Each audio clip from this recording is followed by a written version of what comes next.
Today I'm taking a look at this Weeylite Ninja 20. They did send me this light and I will be keeping it. It's going to be a straight up overview, features and everything else. Let's get started. This light is a fixed 5600 Kelvin color temperature. You get more accurate colors throughout the range of power. It is AC power only. There are no battery options with this light. 200 watt maximum power. With the AC adapter, the short end is going to be from the adapter itself to the light. You'll probably need to get some type of thing to hold this adapter to the light stand. It does not include anything like that. I will also be comparing this light a little bit to the Ninja 400, which is a discontinued light. The Ninja 400 series is more expensive. It has a controller separate from the light. It is bicolor. Let's take a look around the light itself. It has a metal exterior for the most part. This tension knob is plastic that allows you to adjust one direction of tilt. The U connection that is permanently attached to the light is metal. One thing to take note of with this light stand connection, there's a hole that goes through it. So depending on what type of light stand you want, you can put it vertically or horizontally.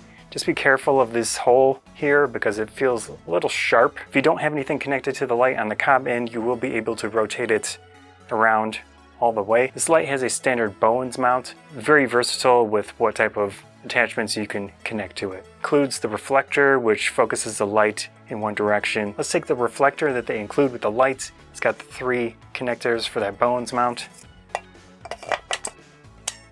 Line it up, slightly rotate it, locks in. In this case, when you want to remove it, you have this switch on the top, pull back, rotate, pull it out. Super simple, works well. Has a cover for transport, which is nice. The light has a massive heatsink on it. Inside there you can see through the holes, and just the case, the heatsink, I don't think it's going to be too hot for this light.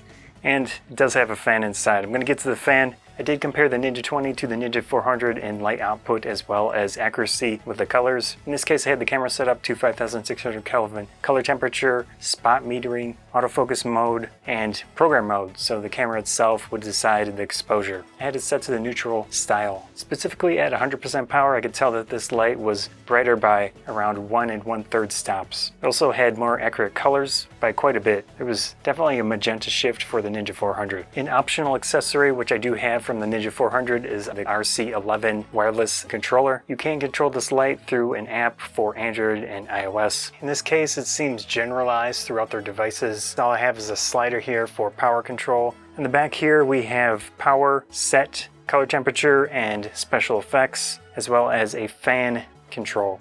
The fan control is basically a 2-setting mode where you've got high standard fan and lower quieter fan. So at 1% power with the low fan, it's decently quiet. I can still hear the fan. Around 10%, it starts to make a little bit of a different noise. Hitting 15%, definitely can hear that higher pitched noise to the fan.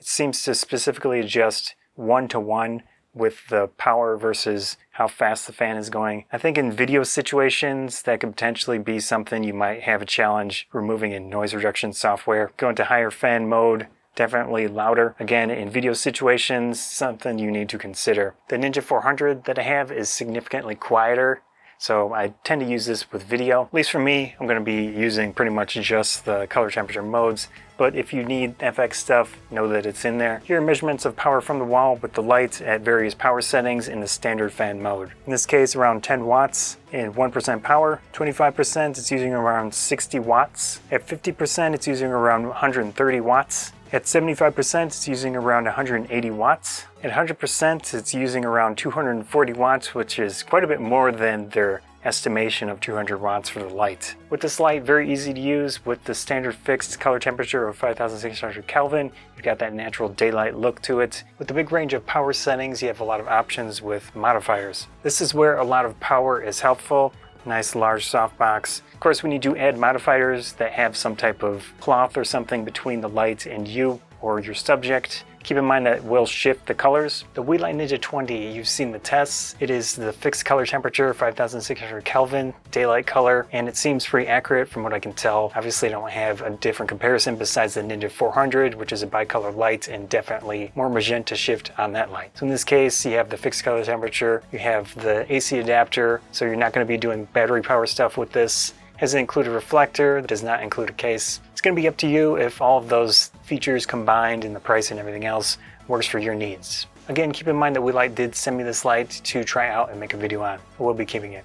Scott Photography Bonsai, thanks.